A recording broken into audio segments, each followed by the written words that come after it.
Ready. Good evening. জয়ের তারা প্রথমেই বলি আরটিআর গ্রুপ আমাদের 2 বছর হতে চলেছে। ইন বিটুইন আমরা চলে এসেছি তারা মায়ের কাছে আমাদের পুজোর ব্যানার নিয়ে। আমাদের পুজো দেওয়া হয়ে গেছে। আমাদের পুরোহিত দাদার নাম হচ্ছে বামদেব চক্রবর্তী। ওনার স্টল আছে তারাপীঠের মন্দিরের ভিতরে 4 নম্বর স্টল। তো সবাইয়ের কাছে রিকোয়েস্ট করব, মাতৃ পূজা ভান্ডার স্টলের নাম। সবার কাছে রিকোয়েস্ট করব, যখন কেউ আসবে আমাদের গ্রুপ থেকে বা টোটাল আদার্স গ্রুপ থেকে, শুধু এসে দাদার কাছে আমাদের গ্রুপের নাম বললে দাদা খুব ভালো করে পুজো করাবেন।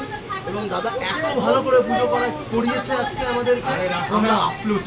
সবাই খুশি তো? সব খুশি, সব খুশি তো? জয় জয় তারা, তারপর সব জয় জয় তারা, একদম জয় তারা, জয় তারা। Thank you.